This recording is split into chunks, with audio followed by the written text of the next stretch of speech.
En tout cas, les informés de France Info restent sur le terrain de l'actualité et il est temps de sortir du vestiaire puisque nous parlerons football et Qatar avec la rencontre PSG FC Barcelone et ça c'est juste après le journal de Armand Perrouloga.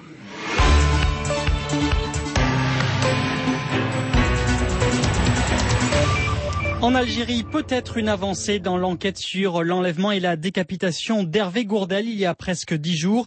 Le ministre algérien de la Justice annonce ce soir que certains ravisseurs du guide français ont été identifiés.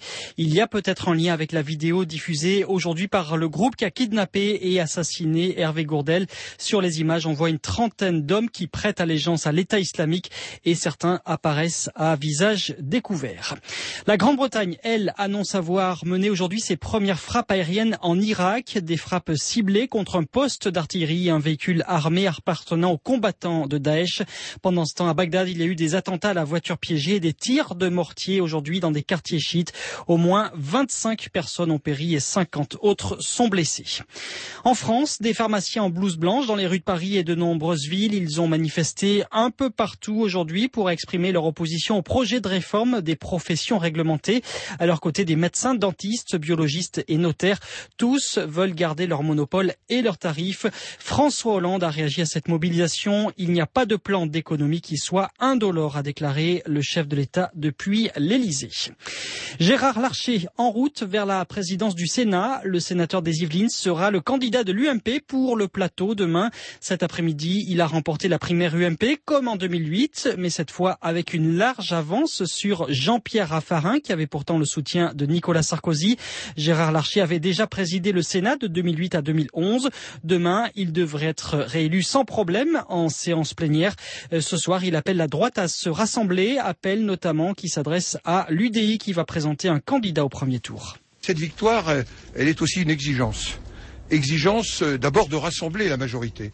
Ça va être ma responsabilité avec François Zocchetto, qui est candidat comme moi au premier tour, qui est le président du groupe de l'Union centriste, pour lequel j'ai grand respect et amitié. Nous devrons au deuxième tour rassembler tous les sénateurs qui partagent les valeurs du centre, des gaullistes, des radicaux, des libéraux, des chrétiens démocrates, qui sont rassemblés dans l'UMP, mais aussi de collègues non inscrits. Et cet rassemblement et cette construction d'une majorité, c'est ce à quoi je vais m'atteler. Et j'ai naturellement besoin de toutes les bonnes volontés. Gérard Larcher qui est donc assuré d'être élu demain président du Sénat. La France n'a jamais été aussi endettée. Nous avons dépassé le plafond des 2000 milliards d'euros de dette au deuxième trimestre. Chaque enfant qui naît en France doit environ 30 000 euros à l'État. Les intempéries, elles ne sont pas complètement terminées car il pleut fortement en ce moment dans le sud du Var. Le département est en vigilance orange jusqu'à demain matin. Et dans l'Hérault, la décrue est bien amorcée, mais les dégâts s'élèvent à plusieurs millions d'euros après le déluge d'hier. Le dispositif de catastrophe naturelle sera déclenché la semaine prochaine pour une soixantaine de communes de l'Hérault. Le sport avec en foot cette question, le PSG peut-il se passer de Zlatan Ibrahimovic? Réponse tout à l'heure. Les Parisiens reçoivent au Parc des Princes le redoutable FC Barcelone. C'est la deuxième journée de la Ligue des Champions.